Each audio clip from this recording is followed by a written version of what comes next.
think, could you test audio again? Just say like 1, 2, 3, 4. 1, 2, 3, 4. 1, 2, 3, 4. All right, everything looks good for me. I'm ready to go whenever you are. Okay. For some reason, it's saying that you haven't arrived yet. It's just showing me in this little, maybe it's loading on my end or something. Oh, wait. Oh yeah, The I just Zoom is joined. closed, right? No, I'm You need still to on the close. Zoom. I just rejoined the Zoom because the Zoom seems to be the only thing that actually works. So yeah, Oh, just go to Zoom. okay. I got you. I got you. Okay, cool. So I have to, if it cancels out, we'll just have to come back in. Yep. Okay. Let's see. Whoops. Why did it do that? Just keeps going away. Okay. Yeah, so I don't know if it's like my audio settings or what, but because I just started to get this thing together.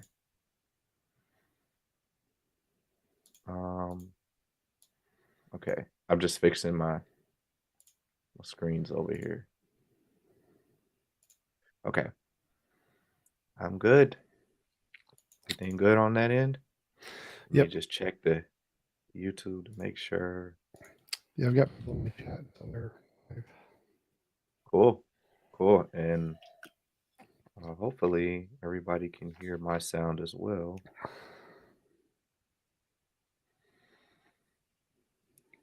Wow. Awesome. I'm excited because I finally got this junk set up pretty decent. So I'm glad about that. I know you're like, uh, you remember those days, huh? Where you're setting up your little, the sound is very difficult to get set up, but um, so I was thinking, first of all, how you doing today, man? all right, I guess. All right. Some good, some bad. I feel you, man. It's been like a year. I posted that other video, and my friends were like, dude, what's wrong with you, bro? You gotta come hard at this atheist. But obviously, that's just not my usual tactics because I like to, you know, be more understanding. Um, but that was a conversation about a year ago, and they thought that just happened. Um, but yeah, man. So I kind of wanted to just give like an opening, kind of like last time. Maybe take maybe like 5 to 10 minutes, or if that's as long as it takes, just to kind of open up the position that we want to address. Because I am talking about the cosmological argument, but I'm gonna get more, I guess, a little more philosophical, and then you can speak on that. And then I was thinking maybe just open into a conversation after that, if that's cool. Sure. All right, cool. So did you want to, well, I guess I should go first because I'm the, Yeah, go I for guess it. what you would call the positive position. All right. So I would say, first of all, I've, seen a lot of the debates that you've had. 1 second, my bad. This is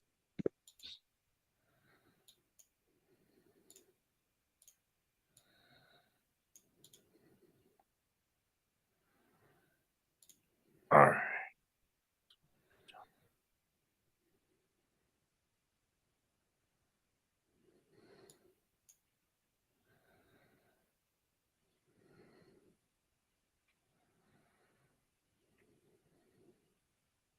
Okay. Yeah. I was looking a little hasty, man. Okay. So it was terrible. So first, oh, and also I wanted to throw this in here too. Um, yeah, I have a friend who he's seen a lot of he saw the debate and he saw the content, and he was like, man, like I'm not gonna give too much of what he was saying, but he was like he wanted to, have a conversation, and I was thinking either if there's time at the end for you to say something to him, or that'll have to be rescheduled, and that's fine too. Yeah, You know what I'm so saying? I But got he the hasn't. $75 rule. Anybody wants to pay me $75, I'll do an hour-long debate with them. So always Okay, open okay, to anybody. gotcha, gotcha. Because I'm excited to see how he handles it, because he's more gung ho about. He's not as nice as me, I guess. So I feel like that'll be more entertainment for your channel for sure. Gets more views. Um, Angry yelling, more views. yeah, well, he's probably not gonna yell, but he's just gonna be more, uh, I say more sure about more things on his position. Like I'm sure about my position, but he's like super sure about, like, no question. He never doubted if God existed. So that would probably be a lot more interesting. But so my position is like the problem with most. I just wanted to open up and say, glad to have you here, to have this conversation again. Um, the problem with most Christians, I think, or most people that believe in God, is that we don't want to take the time to understand that each atheist is different. So then we enter the conversation the wrong way. But looking at atheists kind of like robots and not people. It's kind of a type of mindset there that keeps us from understanding. Well, I am a And robot, to be I was fair. So you said you are a robot. yeah, I'm a robot. Well, It's legit. then the Christians are right. Then debate's over. Honestly. So I've watched a lot of the like a lot of the debates and stuff that you've had, and I like the way that you explain things. I obviously disagree with a lot of it, but there's like I said last time, there's like an honesty that you have that I kind of wish more Christians had. So, and I don't know, I'm just very analytical when it comes to this. So it kind of bothers me when it's like, dude, these are good questions to think about. Um, but I just feel like the atheist is missing one thing, and that's like a Evidence. consideration. You said what? Evidence. The atheist is missing one thing. Yeah. Um, so, and it's funny, like I don't even think the evidence is the thing that puts the lid on the cap, that puts the lid on the bottle, whatever that caps it. But it's the thing that I feel very strongly that the spirit is telling me, I'll just playing, is a consideration for a relationship with whoever is up there. I know people may have, you may say that people have considered that before. I would just strongly, I would say, disagree with the lengths they were willing to go to get that relationship. Well, And that's I think actually that is, a really common thing that Christians say, but it seems like that's more of a defense mechanism than an actual consideration, because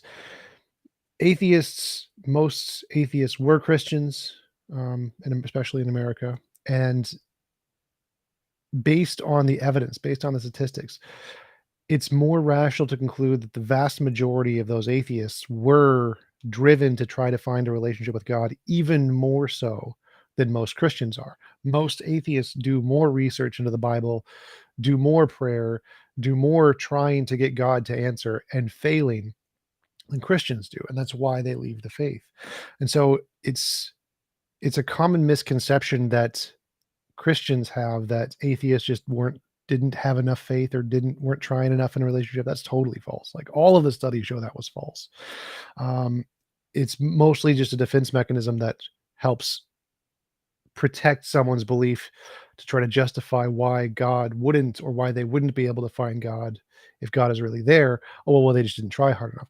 And so it's a common thing to try to place blame on the intentions or motivations of the other group rather than thinking that they genuinely did the research and didn't find an answer. Because if you believe there's an all-powerful God there, well, then of course he's supposed to reach out, and if you didn't, that would be like a failure on his part.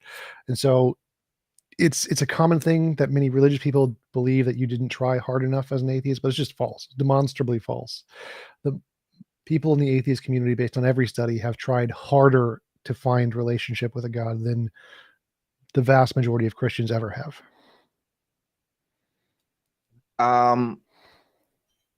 I can't really agree with that because the majority of people they believe in something. So that's very hard to believe with the because most people on the planet are not atheists. Right, but which group spent the most time trying to build a relationship? Which ones are the ones that read the Bible more? So there's tons and tons of studies that show who knows more about the Bible, Christians or atheists. Atheists win every time because they read the Bible over and over again. They genuinely saw it. They genuinely prayed and tried to build a relationship and failed. Um, Whereas Christians usually are born into it, and so they naturally have this inclination that they believe, and so they don't do as much detailed research and put in as much effort to try to find a relationship. They just naturally think they have it, and so they don't have to do as much reading and as much studying as the atheists do to try to combat that. Like Bart Ehrman is a really great example. He was a Christian who started to research into the manuscripts, the Old Testament manuscripts, to try to justify his belief in a God. And then from the research, he deconverted to atheism because the evidence just doesn't indicate that. And that's what happens to most scientists, most philosophers, most of the people who are the experts in the field, who really do the research, who really do search, turn away from God, not towards him. And so again, it's mostly the case that when Christians believe that atheists didn't do the work or didn't have enough of a desire for relationship, that's mostly just a defense mechanism to protect their own belief. And it's all of the studies show that's false. All of the studies that have ever been done on atheists and leaving faith have shown they've put in more effort to try to find a relationship than most Christians do. But see, I don't think it's an evidence problem. I think it's more of a philosophical thing, like the way that we think about it. Because if you line up all the evidence, you can go so far that you begin to doubt your own existence. So it has nothing to do with evidence. You see what I'm saying? Like evidence is more of a what puts the lid on the cap. So they can study as much as they want, but the majority of Christians that have not studied as much as the atheist go in it with a different mindset. So that's why they come out with God, because that consideration for the relationship is stronger than the consideration for evidence. Because at some point, the evidence is not going to prove it, because you're going to get to the place where you can be so skeptic that nothing is true to you. There are people that actually say there's an interesting form of nothing. The only difference is I would call that interesting form of nothing the God that we can't see that caused this to be. So you can't see the mind. But when you rely on evidence, I would argue that the evidence is more probable for a mind. But I just wanted to go in just a little bit with my position, and just to break it down a little more, because I think you might find it interesting. You probably have you've heard some stuff before about, like, I've seen some of the debates that you've had with some people, just to make sure that I didn't waste time and bring up a, a bunch of stuff that I already know your position on. So there are two views that that I find could work for the existence of the universe. One, nature, without a mind and a sort of proclivity to create things with proper functions that bring some sense of objective morality. Two, a person who is unreasonably powerful in ways that go against what people are capable of, infinitely existing unlike any human on earth, and we don't have evidence of any person doing that. So these two views have a problem. First of all, the person, no one has ever had that type of power. And why would we assume that this God loves us when there are so many things that we disagree with about him, that he does that we consider to be evil? And I mean, I'm not happy about some of the things that he allows or the way he set it up either. But I'm willing to admit that. The only thing that has ever been witnessed to form into things are natural causes, right? So the problem with nature bringing things into existence, we don't have any evidence of nature having proclivities to um, to want to bring things for whatever reason without a mind, uh, and also bringing about objective morality. There's no way, in my view, that if you prove, and I can go back into these, if you can prove objective morality, then that would be very similar to proving the existence of God, because there's no natural evidence. All you can do is come up with a system that may work for everybody, but there's no evidence of actual. And I know I'm gonna try to get through it so you can respond, because I know you got a lot to say. The only thing that would work is some mind. If you could imagine a mind with nature combined, that would be God. I say God, but if you could imagine like this invisible gas that exists everywhere in the universe that caused everything to exist. And that's why I believe that our positions are, in my opinion, kind of closer, because when I hear the atheists talk about how the universe came to be, I'm like, some of the definitions, some of the explanations sound like, man, that sounds like God, because when they describe an interesting form of nothing, I'm like, that's kind of it sounds like a really good explanation, except for the nothing part, but it's something that we can't see. So I feel like that's why I would agree kind of with the interesting form of nothing. And then I would just close with let me see, whatever the cause, prove it. Yeah, yeah. Whatever the cause is for us coming to an existence, I would say that it would have to be something that you would have to, like, if you think about an anime show, you would have to put your hands on these things. Like it's you would have to put your hands on the evidence, and it's not something that you can see. It's something that you have to grab hold of.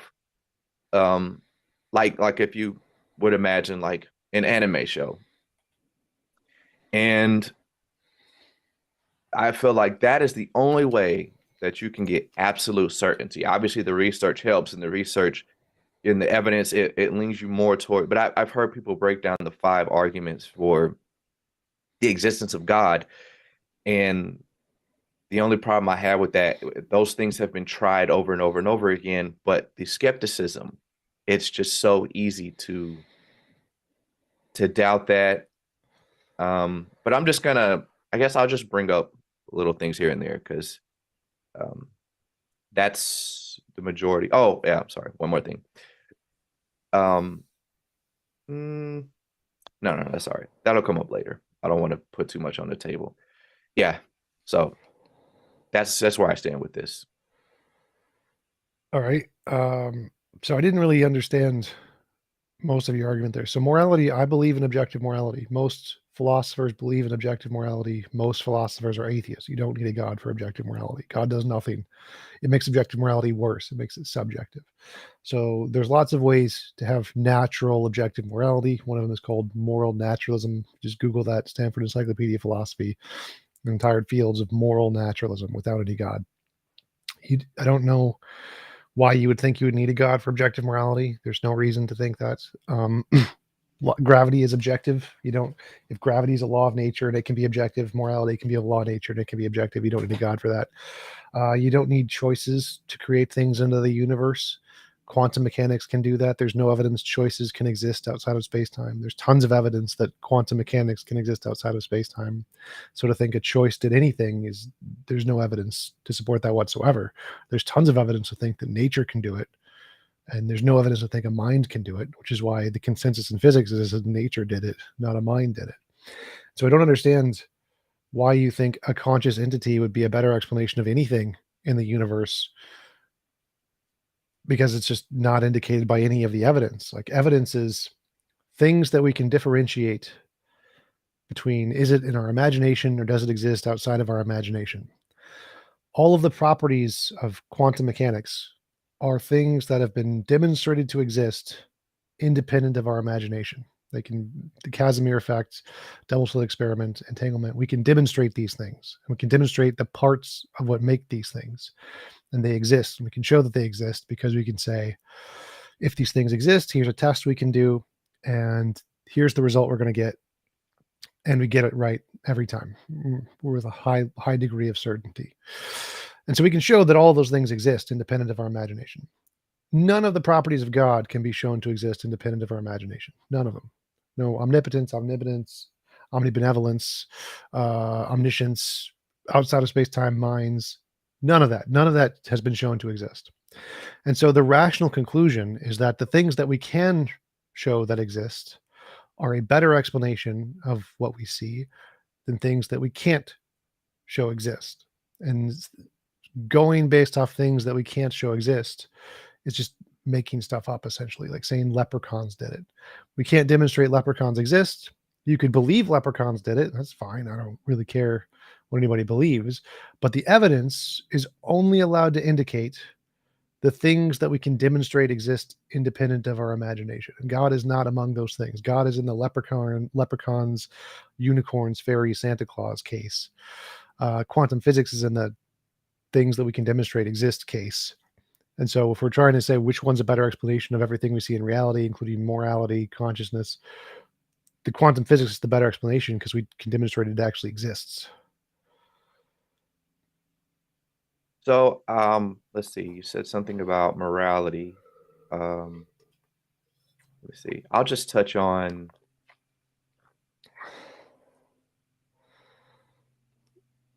Second, sorry. I'll just touch on the. What was the thing you just said about the not morality? Oh, okay.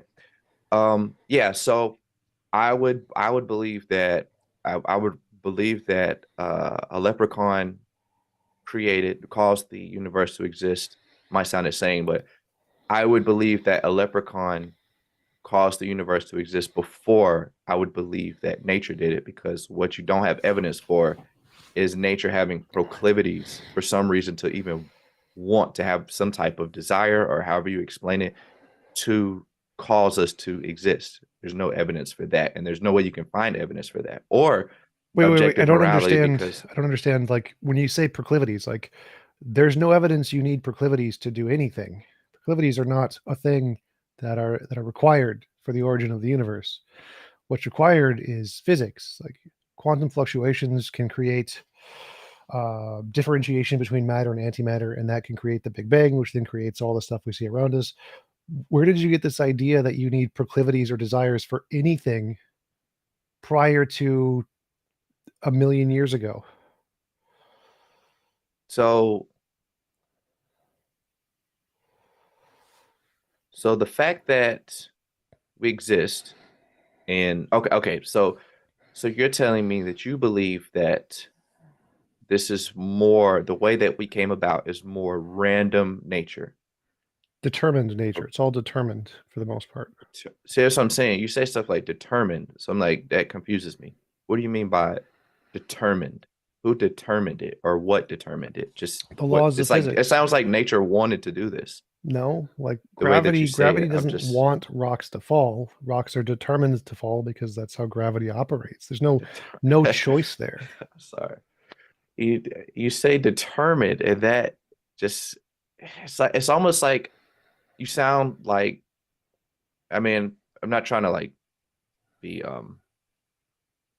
not trying to troll or anything, but it sounds like you believe in God, but just the way that you speak, it's like, how can you say that anything is determined without a God? Because maybe I'm misunderstanding what you're saying by determined.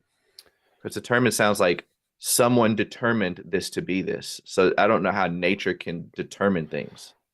So determine and determined are two different things. Determine is like a mental process. Determined just means that one process A necessarily mental follows process. determine, to Oh, determine sorry, sorry. something. Okay. Yeah. Determined with the D at the end means that it's a necessary antecedent result. So like if you have one domino and it falls and it hits the next domino and that falls and hits the next domino, none of the dominoes are determining anything. They're not deciding anything. They are determined to fall because of the way the laws of physics work. There's no choice, there's no decisions. It is because of the laws of physics that the way the electrons interact with each other, when the electrons hit and connect, they transfer force. No mind involved, zero mind. May have to restart in like 10 minutes. Yeah, I see that. um, okay, so I've just never heard these words explained this way. I mean, maybe it's the definition, so maybe I'm tripping. Um, so let me see. So you're saying that okay, we just have I guess I just have a misunderstanding of that definition. So I'm trying to understand, like, because I wouldn't use it that way. So now I'm trying to understand like what that even, the dominoes, just, I mean, is there like a synonym that you could use to make that make sense? The dominoes were determined to fall. Yeah. I don't usually speak like that. So, well, maybe the dominoes just are bound to fall. Maybe it's something like that, I guess. Sure. Okay. When I say determined, just means are you determined just it just means sounds there like a is person thing. no, has nothing to do with the person. In philosophy, it has nothing to do with the person. In science, has nothing to do with the person. The word determined has nothing to do with personhood whatsoever in any of the scientific fields. It's specifically just that the initial starting conditions of the system will necessitate this outcome. That's all it means. Determined just means so. Necessary starting conditions, this outcome. That's it. No mind Okay, involved, no gotcha. choices involved. So, like, if the laws of physics start off with these conditions, gravity or whatever, then rocks are determined to fall. There is no choice involved. Okay, I got you. I just want to make sure I understand before I like, jump on a whole nother path, and that we're not even understanding each other. So I had to make sure of that. So, now I don't want to turn this into a morality debate, but I would just say it sounds more like, I don't believe that there's no way that morality can exist without a God, because what you have is a system that you have created, which sounds a lot like how the atheist views us with God. We didn't um, create objective morality means it's not created by humans. That's what it means. It means it or exists. discovered, Yeah, we discovered it, sure. but no one has discovered that. So It's so if like it could still be out there. Like it could be a law of nature, like gravity. We just haven't discovered it yet, and it's subjective, and you don't need a God for that. well, I mean, I would argue that no one is going to be able to find out, to discover objective morality without God. I don't think that's not even Based on what? possible. There's What evidence do you have of that? Because there's no evidence to indicate that. All the evidence in the experts in the field think you're wrong. All of the philosophical arguments think you're wrong. All of the indications of moral intuition, moral progress say you're wrong. So what is your basis to conclude that? Because it seems like you're just asserting it based on your feelings. You feel God is important, and you feel based on your worldview that objective morality is tied to God. Therefore, you feel it's impossible to discover it. But that's like if I said, I think a magic leprechaun knocked over my cup, and I think you're never going to find the other cause that it could be. It's like, well, it's a nice feeling, but what's your evidence to indicate this is the case? Because again, the whole field, it disagrees with you. So why do you think that is the case? Because the whole field disagrees with me and they haven't found it yet. For this long, I would feel like they would be able to have found it. But Well, you've you're never right. found it. So no Christians have ever found it. No theists have ever found it.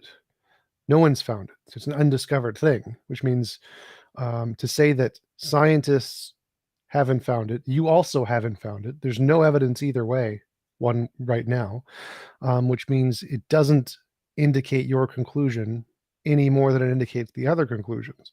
So this is it's a common argument called an argument from ignorance, where you say that they haven't found it, therefore I'm right. Well, it doesn't work that way. The way evidence works is you have to have you have to have found it. You need positive evidence for your conclusion. And the fact that the other worldview doesn't have evidence of their conclusion isn't evidence of your conclusion. You would need to discover it. So you can't just say the scientists haven't discovered it. You would need to discover it. Well, yeah, that's what my position would be about God. So I wouldn't use that same argument. My point in saying that they haven't like 5 minutes. Okay. My point in saying that they haven't discovered it was something that I was thinking about. When you say no. My argument is not just solely that because they haven't found it yet, that there's no proof. The reason, okay, I don't think it makes sense. It's not because it doesn't fit with my worldview.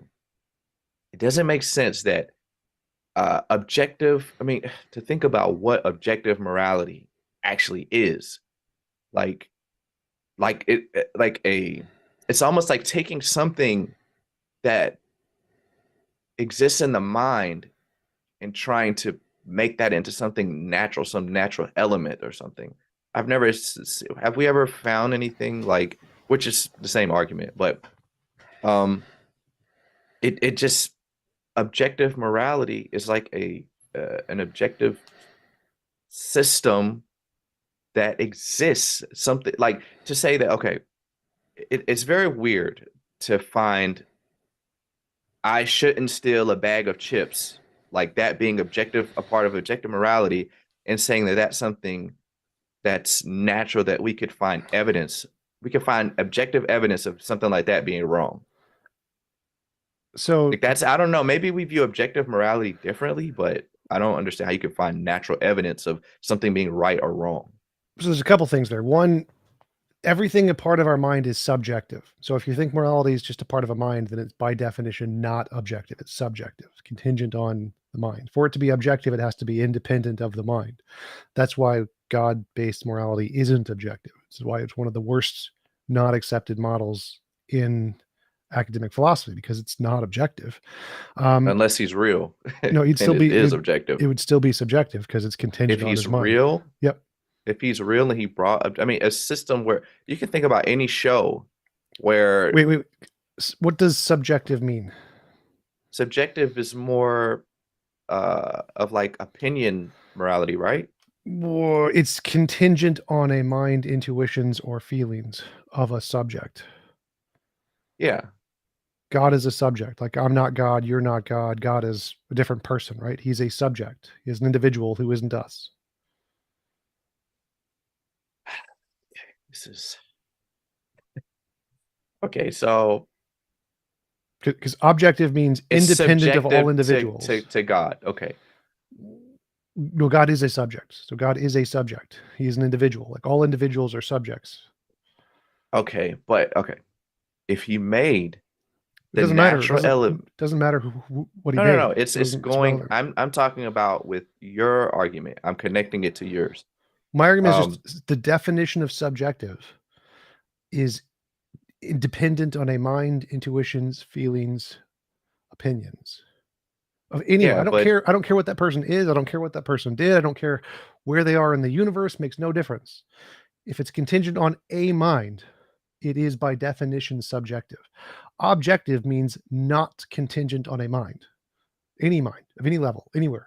Okay, so objective morality could, or we, objective morality exists, right?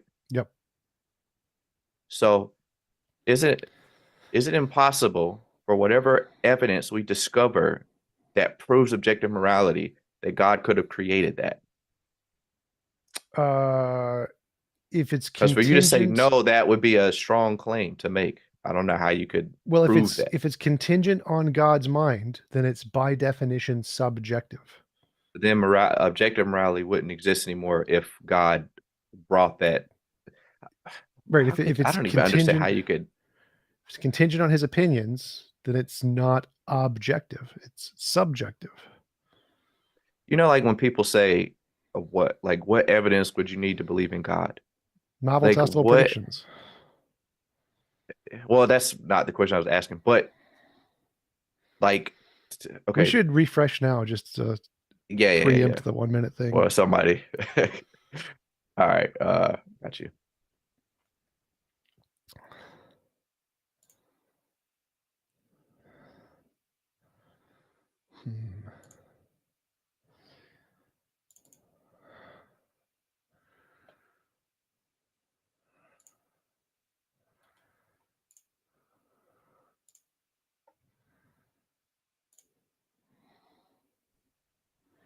I'm trying to figure out why this thing has a soft filter on my face. Okay, no, I don't need that. All right, because that junk looked so trash. I was so mad about that. Okay. All right, we're back. Yeah, let me.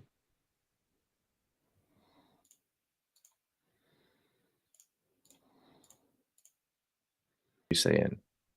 Okay, So an object. Yeah, go ahead. So if you're going to ask me, like, what evidence would I require that objective morality was created by God or something like that?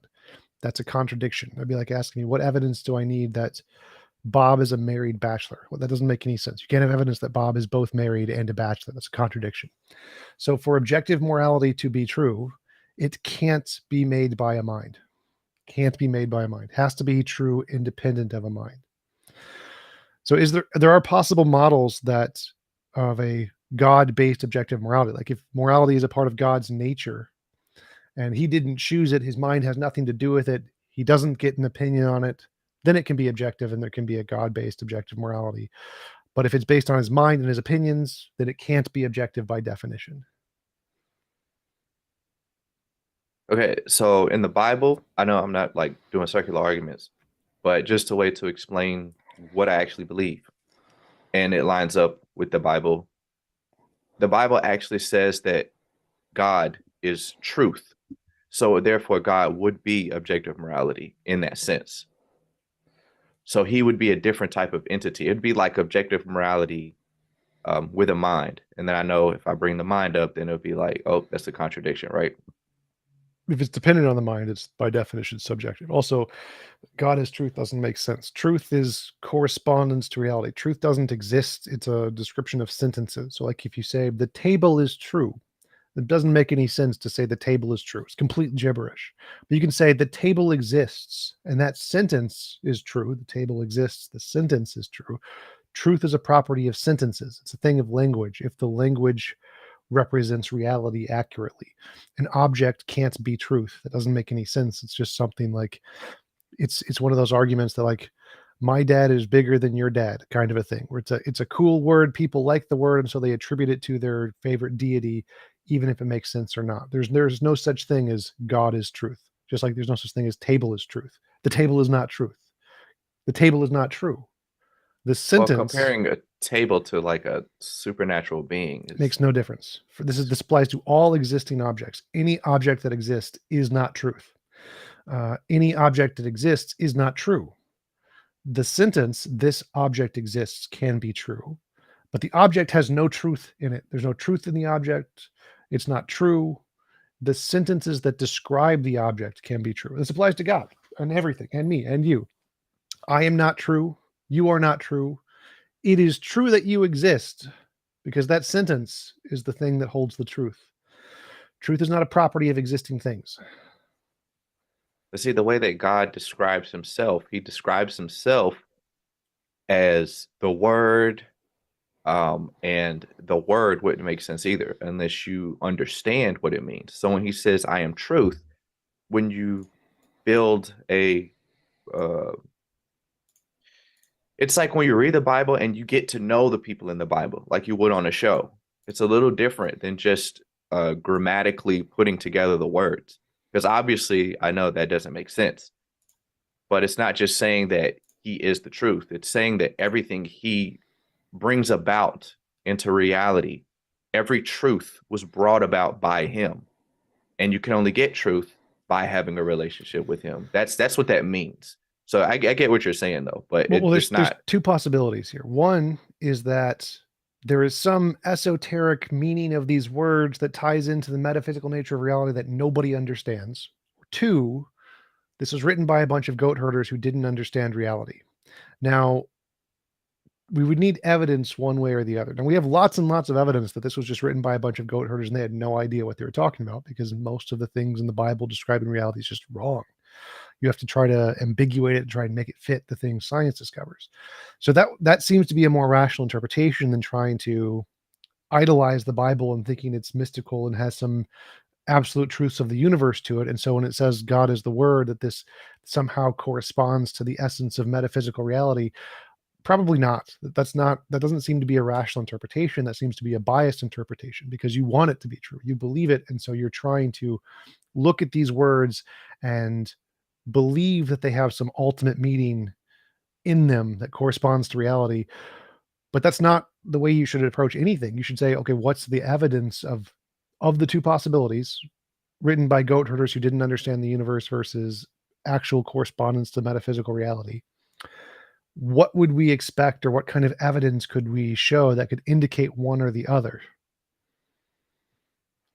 So you would assume that the goat herders were writing the Bible and they thought that this object of God is actually truth in the sense that a, a table is true. You think that's what they meant to No, write? I think they didn't understand reality. They didn't understand epistemology. They didn't understand truth or the how the universe works. They understood nothing. But they have words that mean something to them. Words that have emotional power behind them. Kind of like racist or sexist in our society today. There are words that have positive and negative connotations. Truth is one of the ones that has positive correlations, kind of like billionaire. It's a richness one. And so if they had words like billionaire or some supremely wealthy kind of a thing, they would have attributed that word to God, because any words that they think are positively associated with some kind of emotion, they would say, well, God is the maximum of whatever this is. Just like a little kid describing his dad's going to say, my dad is the greatest. And that's all that were. All these words about God being the word, God being truth, God being logos. That's just them being little kids saying, my dad is the greatest. And they're just replacing greatest with their own favorite words. There's no evidence to support this. It's just, they're just making stuff up. And so what we want isn't their interpretation of these big words that that have significance to them, and then applying these words to the God. We want is evidence that it's true. It's a claim. God is truth or whatever. It's fine. You can make whatever claims you want. But we need is evidence that it's the case that this is the true, not just assertions that it's true. Well, yeah, I wouldn't try to prove that, I wouldn't use that verse to try to prove that God is true. Um, I was just explaining that God describes himself in mysterious ways. Um, so I I guess I'll further it to say I don't see how. Okay, I think what people do is they say, well, we're using God of the gaps argument, but then they just, I guess you would say that Christians are more too sure themselves about what they believe. But then the atheist is critically thinking about these things and taking a more accurate approach to finding truth. I mean, I don't know. Maybe I'm using some weird words, but I feel like you get the Well, basis I of think what the I'm way saying. I would phrase it is I don't think it matters what atheists and theists are doing. I don't think it matters. What matters is who has evidence. I don't care what their intentions are. I don't care what they're trying to do.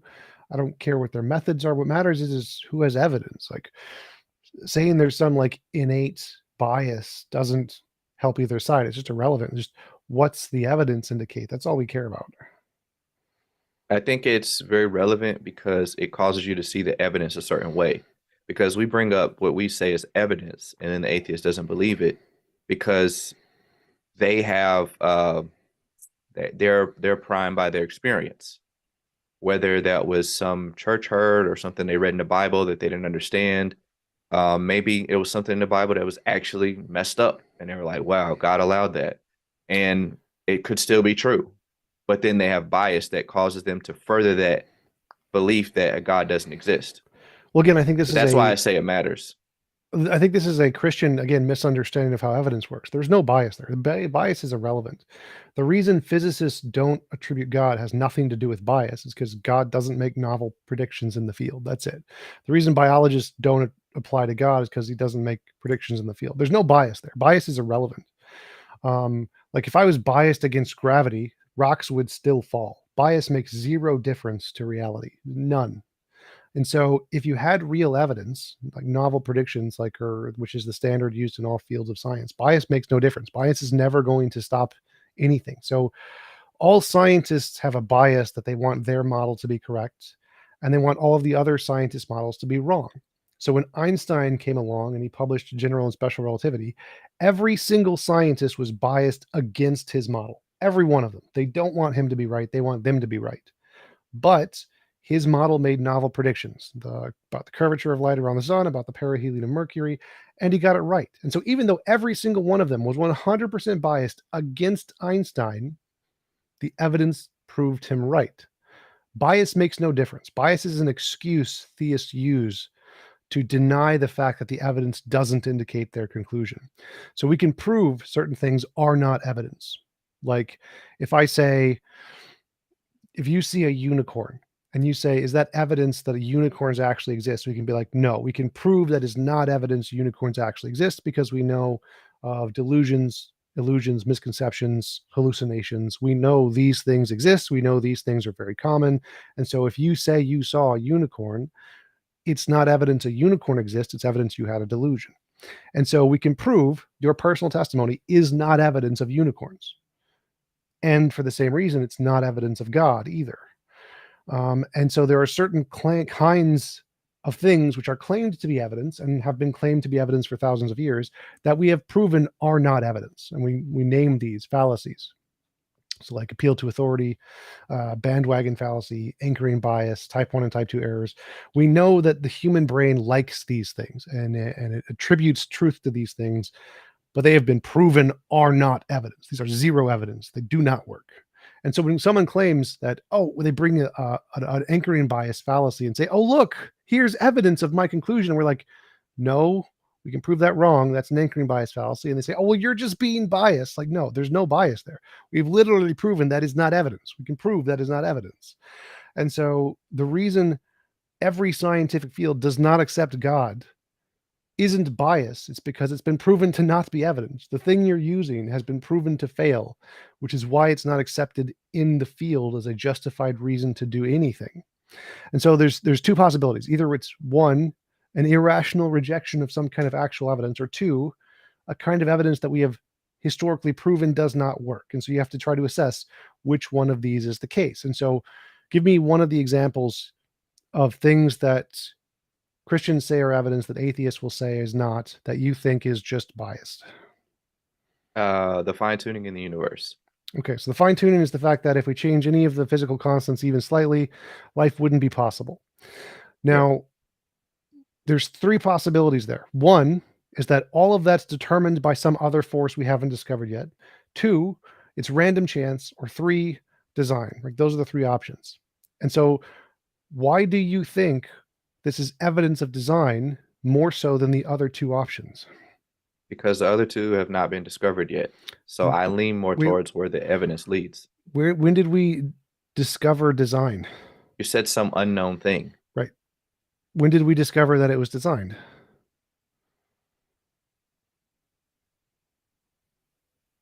Okay, well, that's where it leads more into the relationship that you have with God. Because wait, I so didn't. right there, that's perfect. So there's no that's why I say objective evidence doesn't. Well, no, this will leading back to my point. It can't confirm it 100%. Yeah. Well, it can't confirm it with 0%. It's 0. It's nothing. So you said that the reason you think it's design is because of your personal experience, essentially. And we know feel like that's biased, though. Yeah. Right. That is a bias. That's true. And so the fact that you have a personal experience and you have this relationship with God, and that leans you towards. I'm saying, sounds like you're being biased, but yeah. Well, how is that bias? So I'm saying we need evidence. So I agree, fine-tuning is a phenomenon. It exists. There are 3 possible explanations, determined by like a fine structure constant, random chance, or design. And there is 0 evidence for design. None. 0. You have a personal relationship, and because you have a personal relationship, you like to indicate design, but the personal relationship is just like you saying you saw a unicorn. Well, no, we know I'm that's not objectively using that, though. What? I was saying that is a necessary element to know, but that's not the evidence. I wouldn't objectively, I wouldn't say that that's objective evidence at all. That is subjective evidence for sure. I can't prove anything with my relationship, so I wasn't saying that. Okay, so I wasn't using my relationship to prove it. Okay, so my question is what is an example of evidence that you think atheists are dismissing based on bias rather than it being a provably false argument? And you said the fine-tuning argument. Yeah. There is nothing in physics that indicates fine-tuning is a result of design. Nothing. Nobody in physics thinks that. It's not in any papers. 0 people had any published academic papers on that.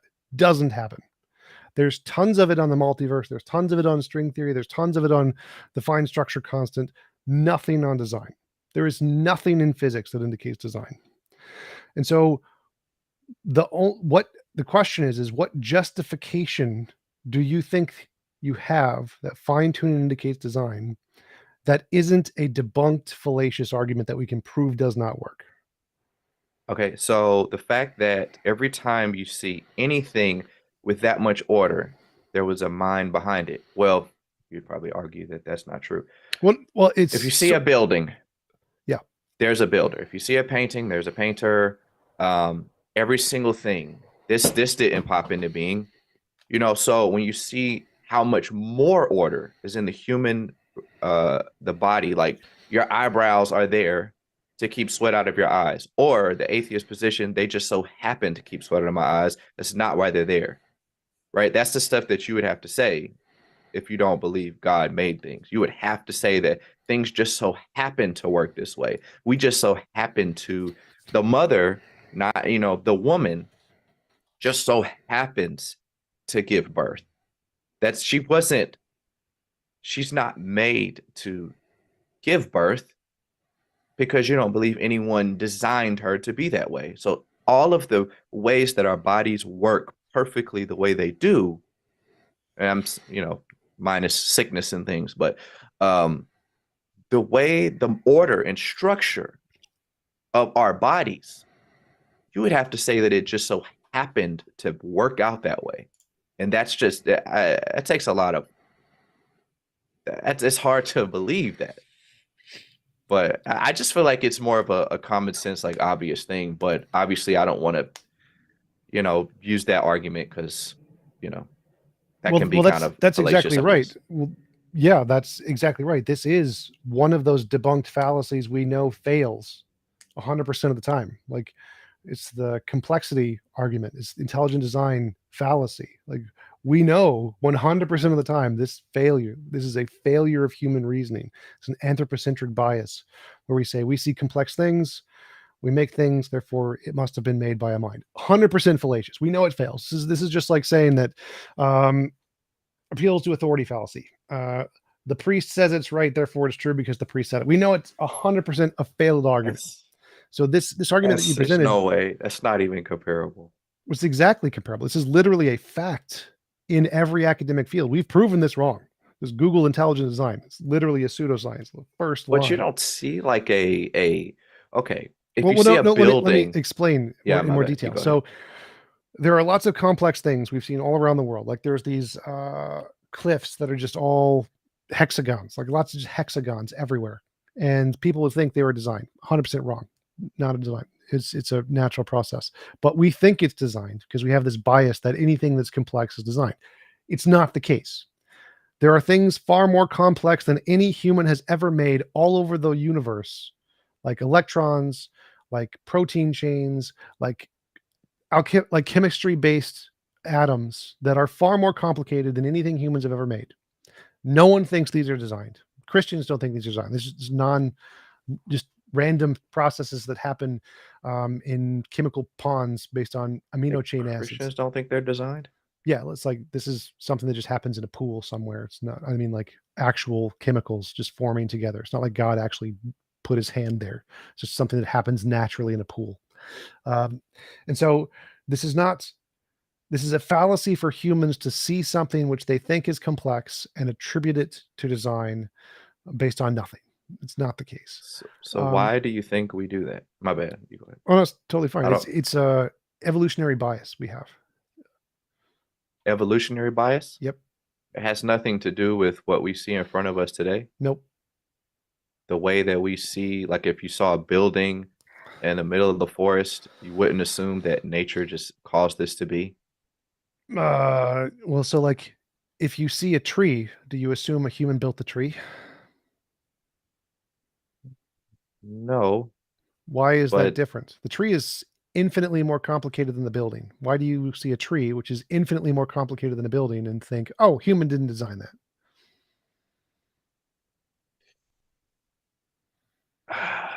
A tree. I guess I'm trying to understand the argument a little better. So trees are infinitely more complex than buildings, right? Yeah. But when you look at a tree, we don't see, oh, it's designed.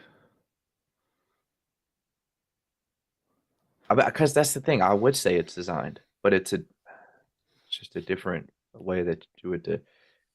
It kind of sounds like, I know that it's like it is an argument, but it still sounds like it's not addressing the main point. Well, the point is that the reason we can determine design of cars, of buildings, of computers is because we've seen humans make them. That's it. That's the only reason. There's no special quality in any of them that is the design quality. There's no complexity in any of them that requires a designer. There's nothing in them that requires a designer.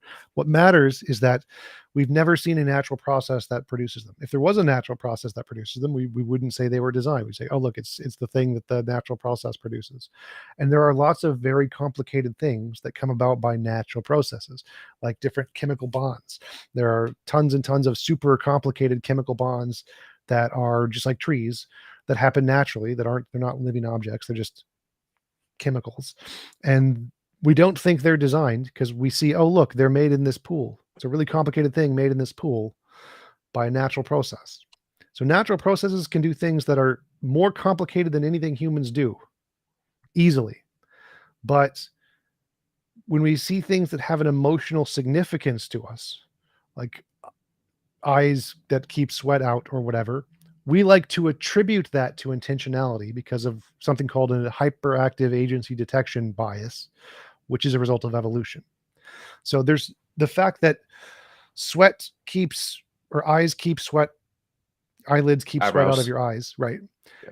Isn't indicative design whatsoever. There's nothing about that indicates design. Nothing. Humans have a bias that will make them think it isn't indicative of design because of their hyperactive agency detection, but nothing about that indicates design. There's three possibilities. One, it's determined by prior existing physics. Two, it's random. Three, it's design. So it's the exact same question that we went to earlier when we look at the fine tuning of the universe. There's three possibilities. Determined, yeah. Yeah, like determined just means the physical forces created this with no possibility of an alternative. Sounds like it just is this way because it is this way. Yeah, that's what determined is. Okay. So it almost sounds like it's not determined by anything. It just, well, okay. I think I get what you're It's saying. like God's nature. It's just the way the universe is. It sounds like a good explanation to me. Well, so the two options are there's a God with consciousness and he has a nature, and there's a universe without consciousness and it has a nature. Both of them have a nature. Both of them determine everything.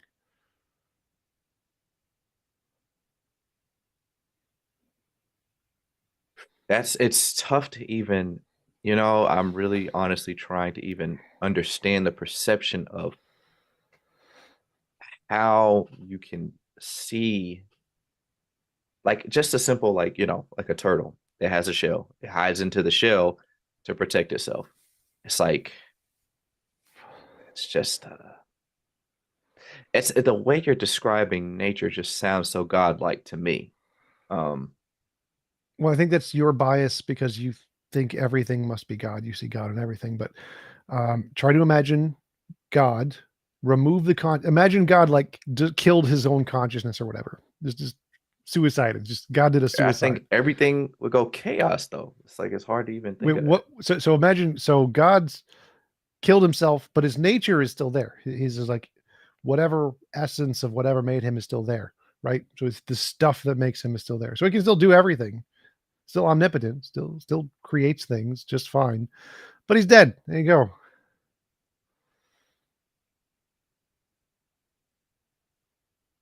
Yeah, that just the that's just impossible for me to even I honestly I feel like without the relationship you just have what is, and the God part just is a blank. So you say God of the gaps. So with the atheist there's just nature and then the gaps, but then we fill the gaps in with God. So I don't know how you get God out of those gaps. It's just that's very difficult to understand. There was another question I had that was related. Well, the God of the Yeah. gaps is an argument from ignorance. It's one of the ones I mentioned earlier. Wherever we don't have an answer, people say God did it. And you can just say anything did it. Leprechauns, a quantum field did it, force of nature did it. You can put anything you want in a gap. Gaps are evidence of nothing. And so what we want to look at is where there was a gap and we solved that gap. And if we can look at all the gaps that were there and what solved all of those gaps, the things that fit in those gaps and solved it are better explanations for the other gaps that we haven't solved yet. So, like laws of physics, quantum fields, these have solved gaps. They filled the gap and got it right and were proven to be correct. And so they now go on a shelf of like puzzle pieces that we can use for future gaps. God has never filled any of those gaps. Never made like just to be clear, to what I mean to fill a gap means you have a hypothesis and you say if this hypothesis is true, here's a novel prediction about something we don't know yet in the universe, and we will discover it to be this if this is what is filling that gap. And then we discover it, and then you say, "Yep, that worked." And now that is something that legitimately fills a gap. Novel testable predictions is what fills gaps. And so for everything that can successfully make novel predictions and fill a gap, it goes on a shelf of things we can use for future gaps. We'll rationally use for future gaps. God is not on that shelf. Quantum fields are on that shelf. Laws of physics are on that shelf. Particles are on that shelf. Energy is on that shelf. God is not on that shelf. And so if you want to say what fills any gap that we don't know about yet, morality, dark energy, dark matter, origin of the universe, fine tuning, any gap, we can pick from that shelf that we have. And those are all rational conclusions because those are things we've demonstrated exist independent of our imagination. We're not allowed to put anything we want in that gap. We can't put leprechauns, no Santa, unicorns, magic, miracles. No. We are only allowed to pick from the shelf of things that have filled previous gaps successfully and made novel predictions. And this is the difference between a rational hypothesis and an irrational hypothesis. Now, you can justify trying to use other things like leprechaun, Santa, fairies in a number of ways, thousands of ways. And all of these ways are ways that we know are fallacious. There are tens of thousands of fallacies, biases, illusions, hallucinations, misconceptions, and we've labeled them. We have a big lists of them in philosophy textbooks to identify failures of human reasoning. We can't use these methods. The method we can use is novel testable prediction. That method works. That method is not fallacious. That method can accurately show us if something exists independent of our imagination. And that's why things that can do that go on the shelf of things that have been demonstrated to exist and that we can use for future gaps. All of the rationale that like theists are using, like the arguments for the fine tuning, which rests on this intuition of complexity, which that intuition has never made testable predictions. That intuition has failed every single time it's been applied. It's not on the shelf. It's not one of the puzzle pieces we can use because it fails, and we know it fails. It's one of the ones we put in the trash can because we know it fails. And so what we need is some kind of a new puzzle piece that you can use to demonstrate with novel testable predictions that this fills a gap and it works to give us new information about the universe we didn't know yet, to make it a legitimate piece of evidence. And atheists are like, you don't have that. You've never had that. This puzzle piece has failed every single time, and every gap it was filled by something else, never with a God particle. It never filled this gap. Other things filled this gap. And so instead of trying to fill future gaps with the God piece, we should only use the pieces that have worked in the past, none of the new pieces. And that seems to be a more rational approach. So I just don't see how you could ever come to the belief in a God if you're only using that system.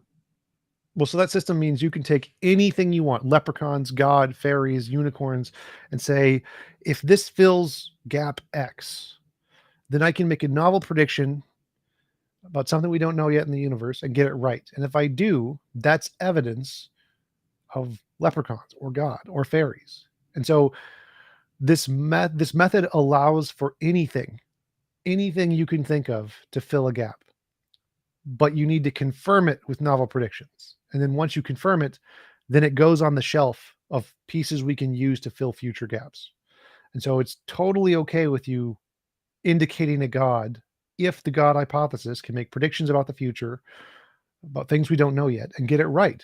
And then it would be just as legitimate as anything in science, because that's what science requires of everything in the entire scientific field.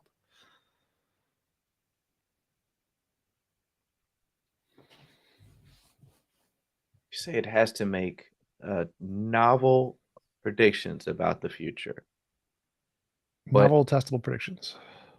novel testable predictions.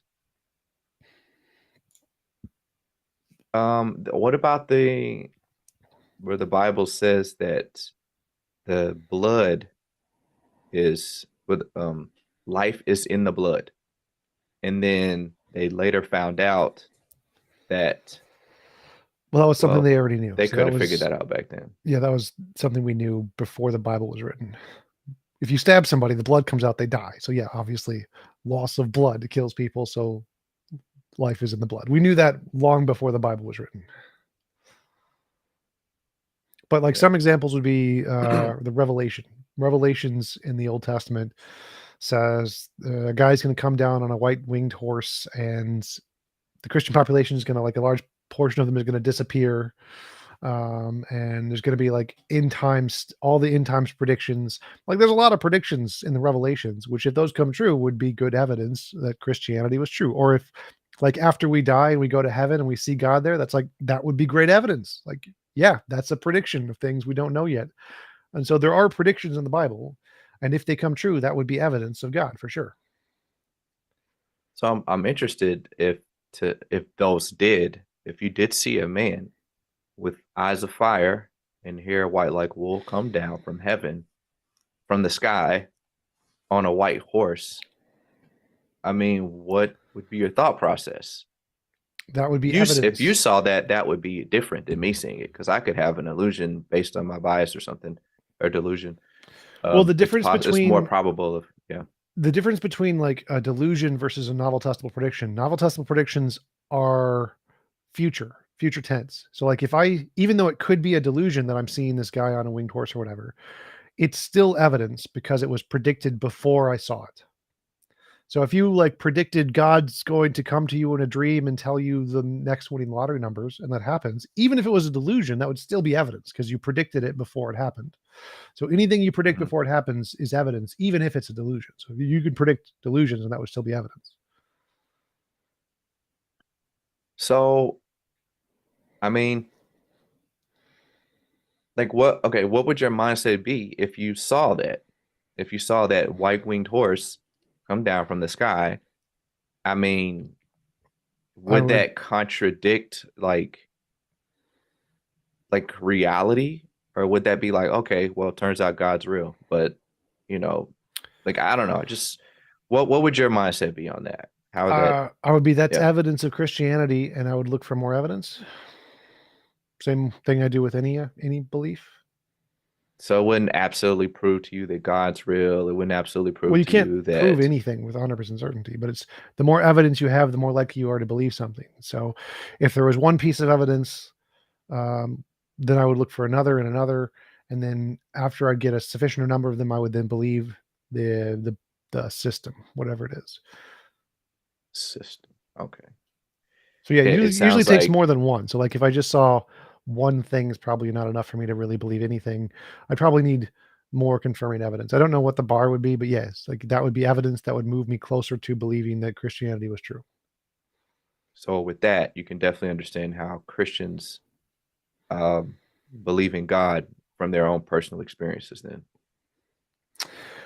Because those things have happened quite often for certain people in the Christian community.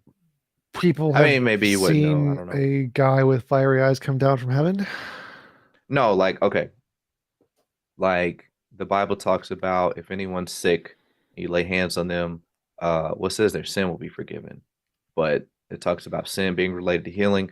So I literally, recently I'm testing this stuff out.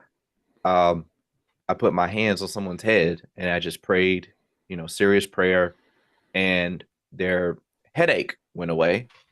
And I don't know if there's some natural reason that could have happened, but it worked. And I was shocked because I was like, I am skeptical of that stuff sometimes. But the fact that I did it with my own hands and I just said, well, let me just, be serious about this for a second, just in case it works. And then it worked. Oh yeah, So that kind of absolutely. blew my mind. So like 5,000 years ago, 2,000 years ago, I can understand that being legitimately good evidence. So, like, if you put your hands on somebody's head and you say, be healed or whatever, and they are apparently cured of whatever they're suffering from, and you do it multiple times and it works multiple times, that would be a rational reason to believe in whatever you're praying to. Unfortunately, because today we have 100% explanations of naturally what causes that with even better evidence. Like we can show the psychological phenomenon and what's going on in the brain and the exact chemicals that are released that cause you to feel like you're healed. And we know that for what's called spontaneous remission, we know that that happens all around the world to all people with all diseases at a certain rate. So, like cancer has a spontaneous remission rate of, I think, like 5% or something, where people just get healed. No treatment, they just heal. They just get healed. And so we can then test that to the amount of people who pray over someone with cancer and see if that rate changes. If it goes up, it goes down, whatever. And so we can prove that uh, the healing practices do not work. And they've been tested over and over and over again. The Templeton Foundation, massive Christian organization, has tested this many, many times. We know for a fact that this is a natural phenomenon in the brain caused by releasing dopamine, lowers cortisol, causes the immune system to activate faster simply because it makes you feel more comfortable. And we've replicated this in other ways, like we can show that in a hospital that's facing a garden, people will recover 20% faster than if it's facing a parking lot, because if you feel more comfortable, more at ease, it lowers your stress level. Your stress level will inhibit your immune system. And so with your immune system working better, your body will recover faster. So we know that this is a purely natural phenomenon in the body. We know it doesn't happen at a higher rate than chance. And so for all of the healings, while it would be good evidence if you didn't have a background in science or philosophy or biology or all the different studies we've done in the field, now that we understand the process of what's actually going on, that gap has been filled by nature, and we can know what's causing it and how to reproduce it without God involved. Whereas if it only worked when you prayed for God, then yeah, that would be great evidence. Like if you pray to God to heal people's cancer, and that's the only time cancer gets healed, that'd be great evidence for sure. Interesting, because it's not every person, but I've witnessed that myself. And then people coming back and saying, "Hey, the reports are good now." And me myself, I've had seizures, and then let's go ahead and restart it. Seizures. That's what we're talking about. Jump back in one more time. All right, bro. Yeah, let's refresh.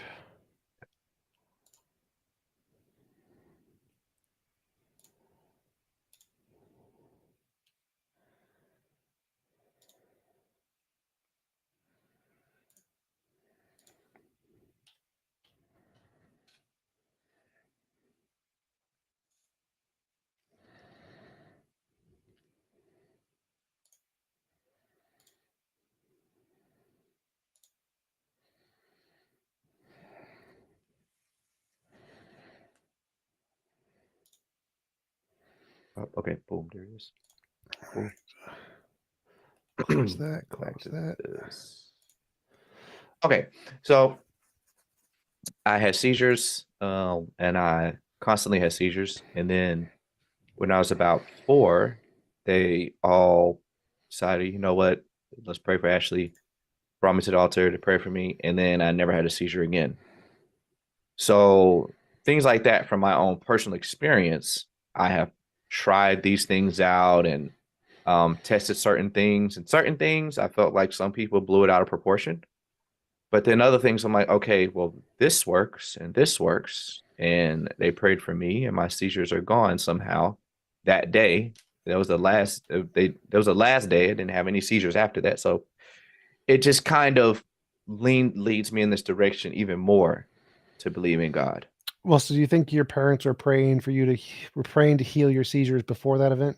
Probably like every day, every week.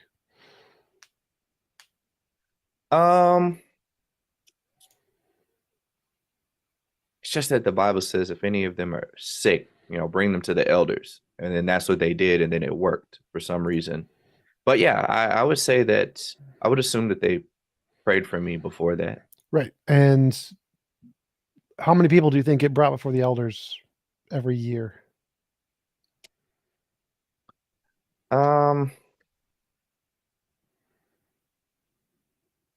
Yeah, I mean, it's not going to be a every person thing. It takes a certain amount of faith, but I'm sure they brought which I don't like to use those arguments, but that's honestly what I believe it is. More of a okay, like a lack of faith, not God's timing, da da da. I know that's kind of let's say rhetoric, but there's a group of people who believe that touching a magical rabbit's foot will cure you of cancer. And they bring the magic rabbit's foot in front of 1,000 people. One of them, 5 of them, I think it's 50, 5% spontaneous remission rate. So a 5% spontaneous remission rate will be 50 people. 50 people will touch the magic rabbit's foot. And for them, it'll be the first time they've ever touched it. And they wake up the next week, cancer gone. Now, from their perspective, they're going to be like, that's pretty amazing. I touched this magic rabbit's foot and I was cured of cancer the next week. But they didn't look at the 950 other people who had no effect. And so, do very improbable things happen where you touch a magic lucky rabbit's foot and your cancer will be healed? Yeah, happens all the time, all over the world. Be the first time you touched it, and to you that'll seem really, really amazing, really complex, really, really improbable, and you'll think, the lucky rabbit's foot is a real thing, maybe. But when you actually look at the evidence, when you take the time to do the scientific due diligence and do the studies to see, well, does this work at a higher rate than chance? That's when you really can tell if it's something that exists in reality or if it's just coincidence. And when we do that, every single scientific study has shown it doesn't work at any higher rate than chance. And so I can understand the power of the event happening to you. So like if I had cancer and I touched a lucky rabbit's foot and a week later I was cured of cancer, that would be a really emotionally profound experience for me. And I would want to trust that the lucky rabbit's foot was really magical. But science doesn't allow us to have those personal feelings as a way to account for evidence. It's not evidence. We know it's not evidence because we know we're biased and we know that we can use our emotions to try to lead us one way or the other. And what we need is that impartial analysis of the evidence to say, is this really a thing? Do lucky rabbit's foots actually cure cancer? Or was it random chance and I just felt special? And when every time we do those studies, it's never the case that prayer heals. It's always the case that the people who happened to get a spontaneous remission felt special and then attributed truth to this thing that made them feel special. And the percent chances of you actually healing from it are no different than picking your nose, eating a jelly donut, scratching your butt, or anything else because it's pure random chance.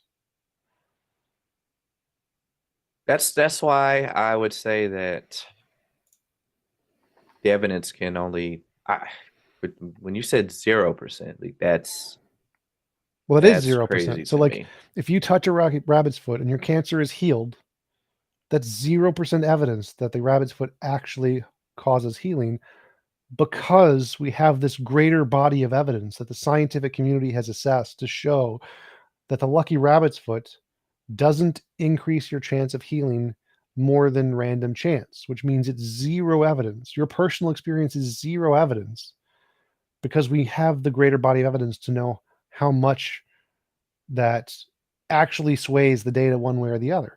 So for it to be evidence, it has to be more than random chance. If it's no more than random chance, it's zero evidence.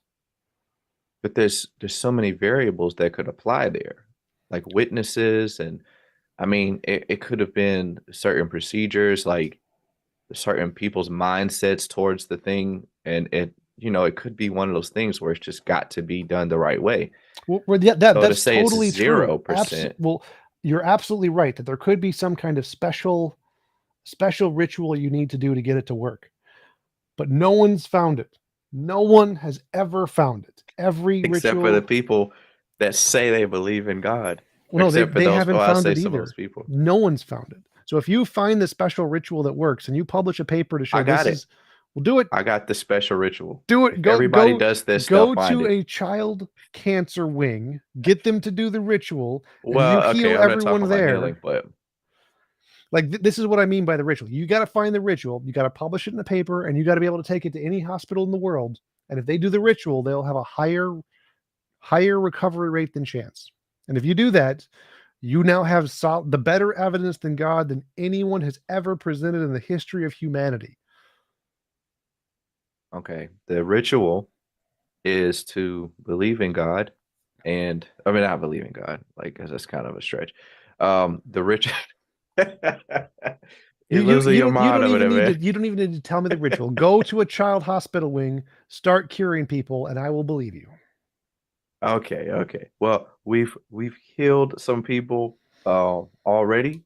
Obviously, it takes them to be a part of the ritual, but you know, it's it's uh it's a little more of a complex thing. But yeah, just I can't just, hey, I'm gonna do step A and B because then they've got to do some steps as well, and then yeah, but that's another thing.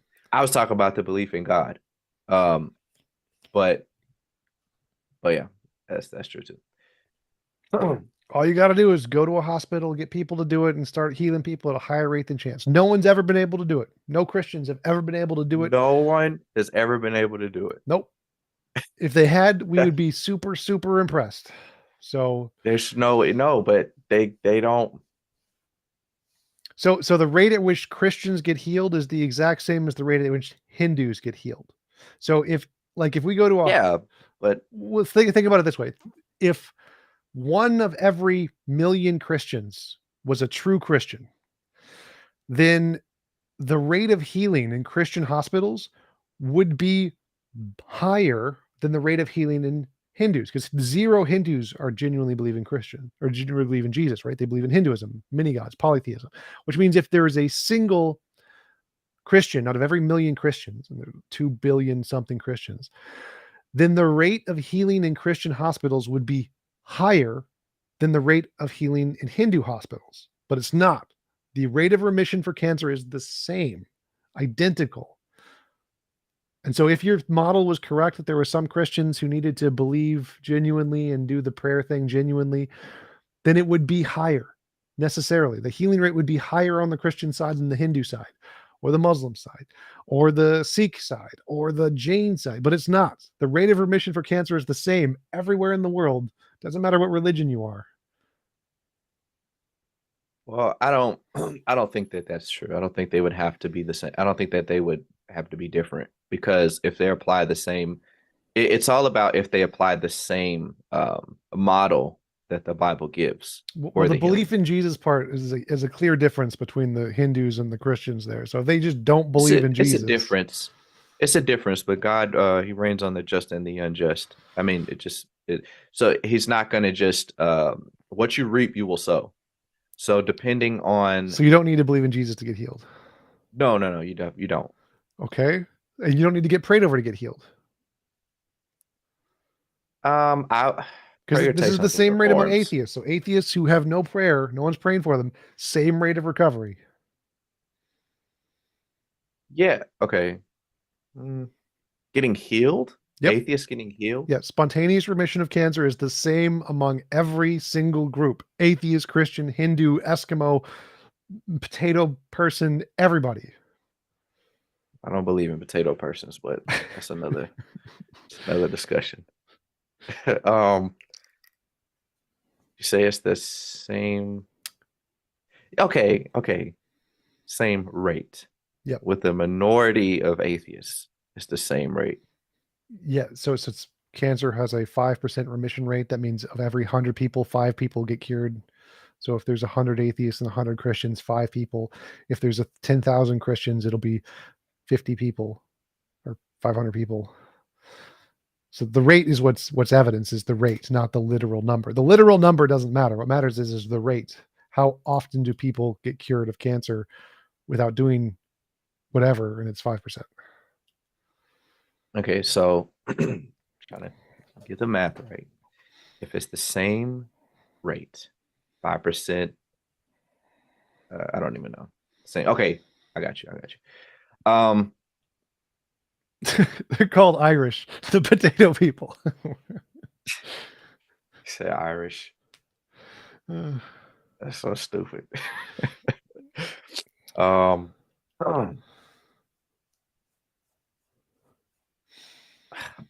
drawing a blanket. What I was gonna say, but maybe it'll come up later. Yeah, because yeah, but I don't think you have to believe in God for a healing to take place. But I mean, a healing by definition doesn't sound like, well, I guess if your body is healing itself, then that would be a healing. Yeah. Okay. And the question was about the ritual. You said there's some ritual you have to do.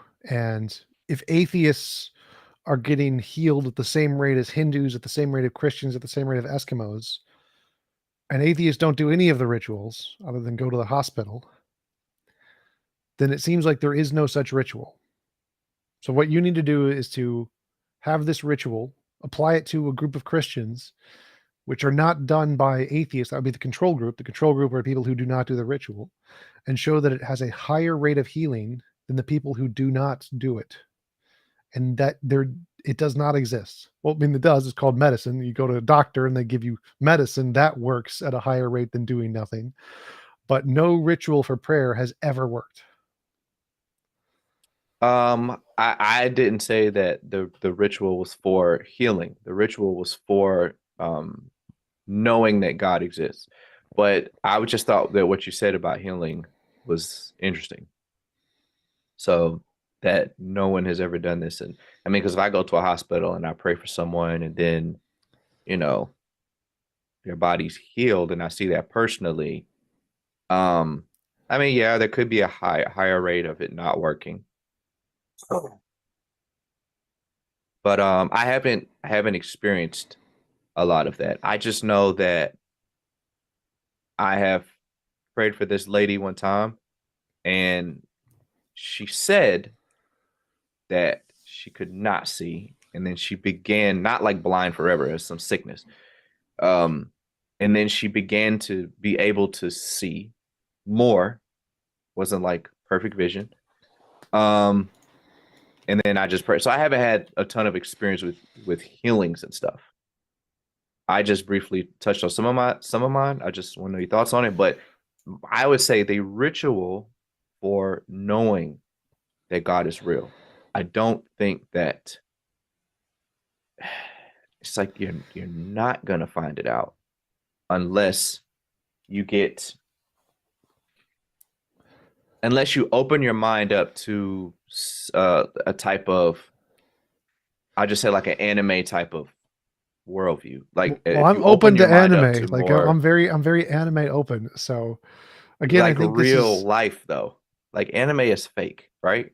no, Naruto is real, no lie. Well, you're right. You're right. That's my favorite. But But again, this goes back to our definitely. initial, the very beginning of our conversation, where all the studies show atheists were more open and more willing to do the work and more wanting the relationship than Christians do. It did not work. I just don't believe that. But I know because most okay, Christians can't. It's like a where do defense you mechanism. where do you get this from? Because if an atheist says like, dude, I tried, it doesn't work. Like I could see anybody saying that. That just doesn't make sense. Like I was on the verge of like, you know what? I don't know if this stuff is real. I think the difference maybe was because I wanted it to. Well, they probably wanted it to be real. I don't know. That's just weird.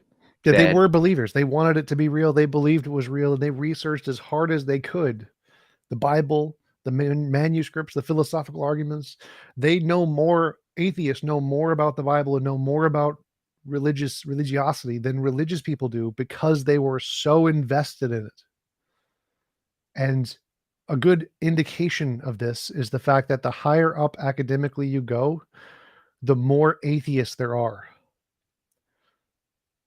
But that's like a new thing because back then those people were not atheists. The scientists that everyone looked towards, they weren't atheists. They believed in some higher power. So that's like a new thing, like a today's Uh, thing. no, it was always the case. Like it was obviously there were more religious people back then because it was literally illegal to be an atheist and you were killed for it and imprisoned for it. But even back then, the higher up academically you go, there were more atheists than the average people at the time period. So it's always been the case that the higher academically you go, the more atheists there are. It's more I'm talking prevalent about the now. leaders in the science community. Yeah, but Galileo. You're, you're saying they were atheists? Yeah, there was always more atheists the higher up you go. Like, I don't mean like the majority was always atheists in the academic community. I mean, the higher in the academic community you go, the rate of atheism was higher than the general public.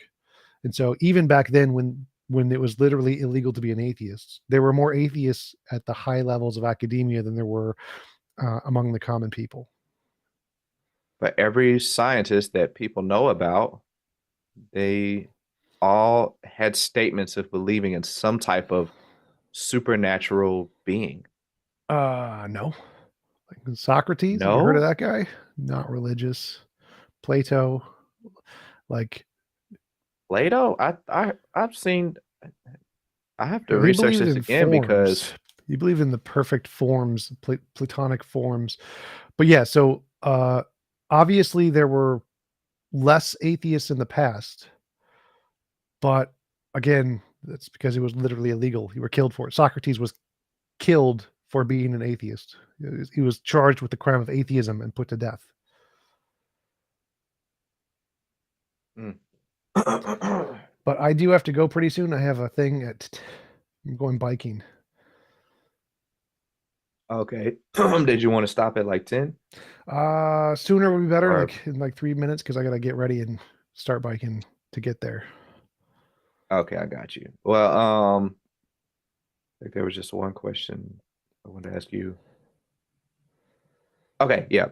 I want to get into I say the main point. The main point was the whole discussion. But I guess I can just kind of close out my point is I believe that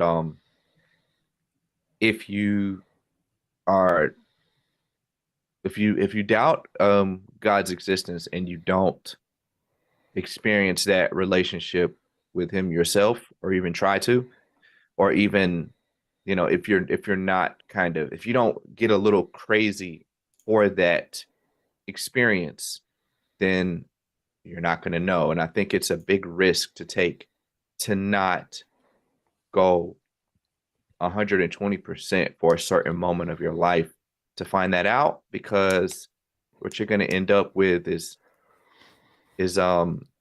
relying on systems to, in a sense, be your God, and whichever system works best for most people.